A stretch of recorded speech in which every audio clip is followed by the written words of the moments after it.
Somewhere Better by I_am_Ellie on AO3. Episode 49. Chapter 7. Stuff. Uncle Sashi picked him up from school at the end of the day, and Izuku hugged the folder holding his Mother's Day card close to his chest and stared at the back of the driver's seat chair. He made a card. What was he going to do with the card now? Throw it away? It didn't seem right to throw it away. Not really. But he wasn't sure what else he was supposed to do with the card. It still didn't feel right to give it to Uncle Sashi or Uncle Sho, and Auntie Nemuri would probably be offended. That was another word Izuku had learned. Offended. When your feelings were hurt. Where someone had hurt your feelings. And Uncle Sho told him that he should try not to offend anyone, because hurting people's feelings wasn't nice. You alright there, baby? Uncle Sashi asked, and his voice sounded a little worried, but his face was happy, and it brought Izuku right back to where he had been earlier, with the teacher's fake Barbie smile. Why did everyone pretend? Nothing made sense. I'm fine, Izuku said, hugging the folder tight. Just thinking. Just thinking. Thinking was hard sometimes. Sometimes it was slow, and it brought him to places that didn't make sense, and didn't help him focus on the original topic. Thinking didn't make sense sometimes. A lot of the times. Thinking about the Mother's Day card was hard to do. Not because it was slow or brought him to a confusing place, but because it hurt. It hurt something deep in his chest. It made him feel like his heart was being prodded by a hot poker. Thinking, Uncle Sashi echoed, and he looked a bit doubtful. What are you thinking about, listener? Stuff, Izuku said abruptly. Okay, Uncle Sashi said, drawing out the word. We're thinking about stuff. Stuff is nice. I like stuff. What kind of stuff? This stuff wasn't nice. This stuff didn't feel very nice at all. This stuff was sharp and rusted and cold and burning and ugly. Stuff, Izuku mumbled, and his head leaned against the car window and he closed his eyes, because he was really tired. Though not quite tired enough to fall asleep in a car, and he wanted to stop talking. Okay, you don't have to talk, I get it, Uncle Sashi said easily. But I'm here if you change your mind, okay? Izuku hummed. Uncle Sashi sighed heavily and quiet, and now he had guilt added up into the mess. They parked outside the apartment building, and Izuku fumbled with the seatbelt until it opened, and he climbed out of the car after Uncle Sashi opened his door. Uncle Sashi closed his door behind him, and they walked towards the building. And just before they reached their apartment, Izuku grabbed Uncle Sashi's sleeve and yanked. Yazu? Uncle Sashi asked, looking down at him. Izuku tried to talk, to make his mouth make words, but sometimes words were just as hard and painful to think up as the stuff was, stuck in his throat, thick and misshapen and awkward. There's a card, Izuku stated, because he wasn't sure what else to say, and diving right into it seemed like the way to go. It's in my folder. Okay, Uncle Sashi said, looking a bit lost. Can I see it? No, Izuku said. It's a Mother's Day card. My teacher made me make it, but I don't have a mommy anymore. Right? Uncle Sashi's eyes widened. Izuku plowed on, not waiting for an answer. So I don't really know what to do with it. What was he supposed to do with a card he had made for someone who wasn't around anymore? That's what I was thinking about. The stuff? Okay, Uncle Sashi said. Okay, thank you for telling me that. Can I tell you, Uncle Shouta? Izuku frowned, chewed on his lip, hugged the folder a little closer, rocked back on his knees, back and forth, back and forth. Any other time, it probably would have been fun. This did not feel fun. Maybe, he said. He didn't know how he would feel once the door was open and Uncle Sho was there, wanting to see the card, and waiting to know the whole story. So he said maybe, and Ankisashi accepted that, and they walked into the apartment and took their shoes off the door. Izuku petted the cats because they wanted attention, and Ankisashi kissed Ankisho because they were gross, and Ankisashi raised an eyebrow, and Izuku thought it might be bad, but maybe it would be okay too. Maybe it would be okay.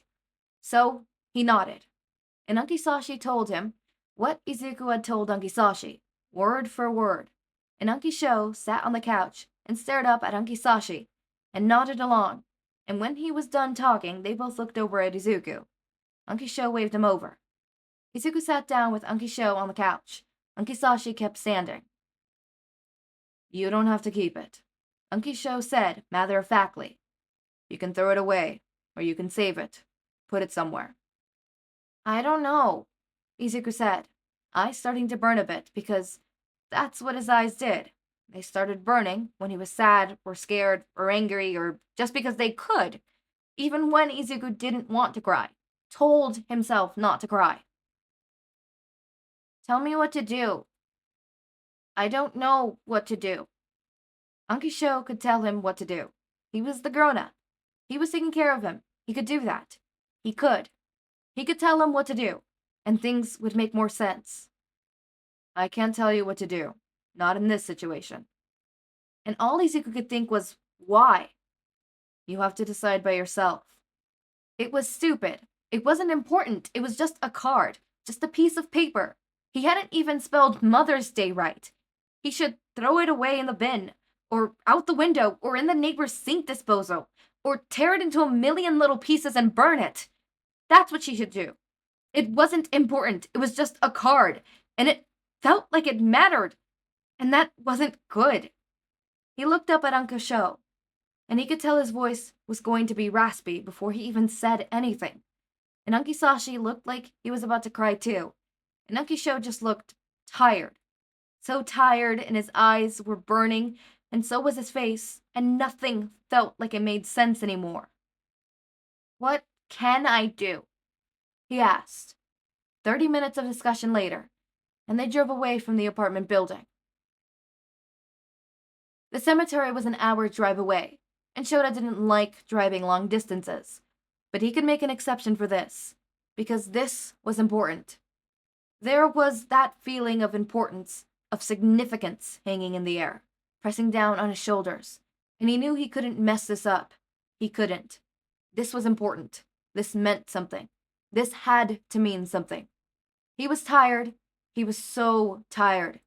He'd lost someone on his patrol the night before, an elderly woman who had been mugged, and the traffic had been thick and unapologetic, and the nice old woman who he'd seen before on his patrols, who had smiled at him before, when she'd seen him in his uniform, had died from a bad hit to the head, brain bleed, uneven pupils, non-responsive, bad concussion. Where is a damn ambulance? And even after that, patrol had dragged on long into the night, and Shouta was so tired. Add on to the dramatic change in pressure, causing a headache to build in his temples, and a sharp ache to spike in his knee. And he wasn't having an overall great time. He wanted nothing more than to hold his cats and watch movies on the couch, and try and rest up before another patrol. But that wasn't what was happened. This was important. More important. He could do this. They arrived at the cemetery, and they climbed out of the car, and Izuku carried the green card. And Shouta wasn't sure what the card was supposed to be. A zucchini? To the small stone marked, Inko Midoriya, loving mother. Izuku placed the green card on the stone, and backed away from it, stared at it for a moment. Shouta had a feeling he was staring at the grave too, because this was probably the closest he had been to Inko in years. He hadn't come too close to the burial because Izuku had been so upset, and they stayed at the very back of the church during the funeral. This was technically the closest he'd been to his sister in 2, almost 3 years, since their parents' funeral. It was ironic, funny, in a sick sort of way that made his stomach feel sour. And then, Izuku was crying. He sat on the ground, in the grass, and he started crying, shoulders shaking as he gripped the grass below him in a tight fistful.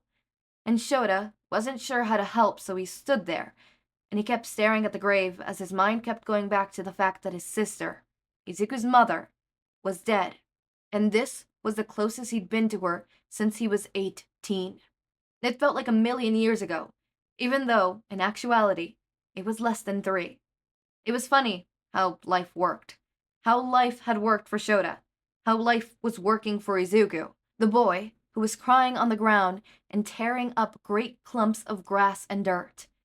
Hizashi was crying too, even though he had only met Inko once, at his parents' funeral. And wasn't that funny too? Though Shouta thought it was probably more because Izuku was crying, and Hizashi was a sympathetic crier, and naturally sensitive than anyone else. He sat down next to Izuku on the grass, and stretched his aching leg out before him, tucking the other leg under that one.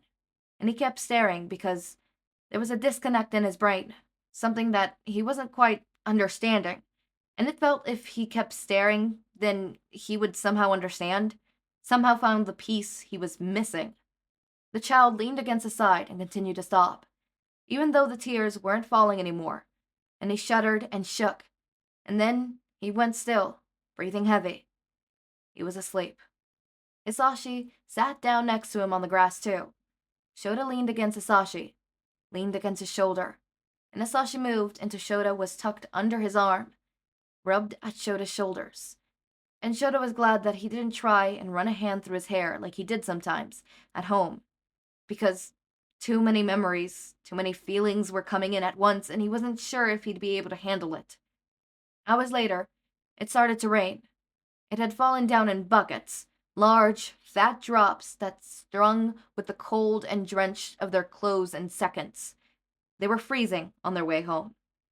And Shouta felt like that was appropriate. Alright, so, grief. This is one of the most obvious way you see grief, right? Crying, visiting the what's it called? The graveyard, right? Things that remind you of that person, making you sad, upset.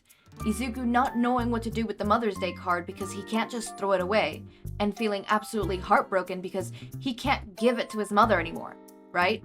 That is grief. And unfortunately, that is something that the fucking teacher brought up. Izuku did not need to feel this shit, right? Grieving becomes harder on anniversaries, on birthdays, on days that remind you of the person. Why? Because that day is a constant reminder. If you were to lose a parent, right? Let's say you were to lose your mom, like Izuku did. Mother's Day, the anniversary of the death, and your mother's birthday would be the 3 hardest days of the year. Slowly, you would learn to live with the grief, right? Many people have different opinions on how grief works. Some people think you learn to, live with the grief. Some people think that grief you stop being as sad. I like to believe that grief turns bittersweet. You learn to embrace the grief. You learn to accept it. You learn to let it in and not just let it consume you. To let it move through you in a healthy way, right? You learn to turn that grief from something sad, angry, to bittersweet. That sweetness that you need, still bitter because, you'll never have moments with that person or that animal or whatever, right? But it's still there, right? The memories, the happy memories, right? And obviously as the years go by, you will, it will get better. It is cliche to say, but as time will heal, time heals wounds, right? It's not the all healer, but it can heal you. And it will become bearable. And, but obviously in the first couple years, those 3 days are hell. And for some people, it's just 2 days because it's not a parent that they lost, right? And for some people, it's more, depending on different things. Like if it's a spouse who happens to be a mother, hard days become Mother's Day, the anniversary of the death, their birthday, the day you got together and the day you got married. If you didn't get married, just the day you got together, but if you did, then the day you got married as well. That is 5 days of the year, right? Which doesn't seem like a lot. The year is like 300 days, but that's still a lot, you know? And I hate that the teacher had to put Izuku through that. Like, I hate it.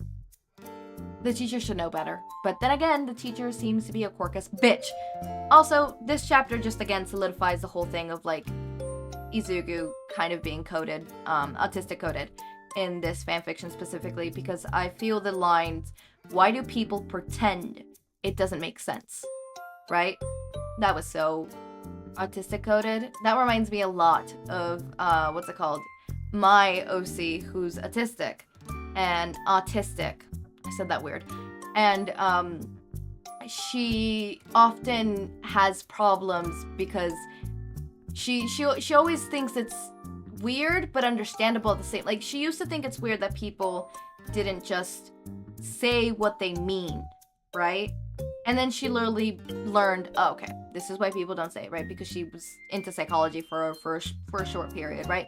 But she still found it weird. And she's like, okay, I understand why they, you know, like the psychology behind it, but at the same time, it's like, you just solve things easier if you just admit it yourself. She's the biggest fucking hypocrite in the world, but, right? Like, small things that, you know, Izuku was doing and Izuku was describing that reminded me a little bit too much of Rina. And, she's autistic, so. It also reminded me of Shouta in this fanfiction, which is also, you know, an autistic character, so. Izuku might have autism. Not sure. Not positive. But I'll headcanon that. I don't know about you guys. I headcanon that. Also, the whole sometimes words are too hard. That could be taken in the sense of, like, sometimes your emotions are so high that you can't express it with words. It can be taken in the sense of autistic people go nonverbal. It could be taken in many different ways. So it just depends on how you want to take it and how you want to view it. That's the love and luxury of character analysis and writing analysis or literature analysis, right? You can spin it upon the way that you want to interpret it. In the end, obviously, there is the not correct, but the intended way for it to be interpreted, which is the way that the author wishes for it to be interpreted. I don't say the correct, I say the intended, because there is no correct or wrong way for you to interpret art. Literature is art, right? There is an intended way, though. You intend for someone to interpret your art this way, right? That is the intended version. That is the version that you interpret it that way. This is your, you know, this is the way that you intend for people to interpret it. That it doesn't always mean people interpret it that way is another thing, you know? Anyways, as always, my raindrops, make sure to eat, sleep, drink water, take your meds. Have a wonderful day or night. Link to my Discord server and socials are down in the description. Subscribe to see more of my content, and thank you so much for watching.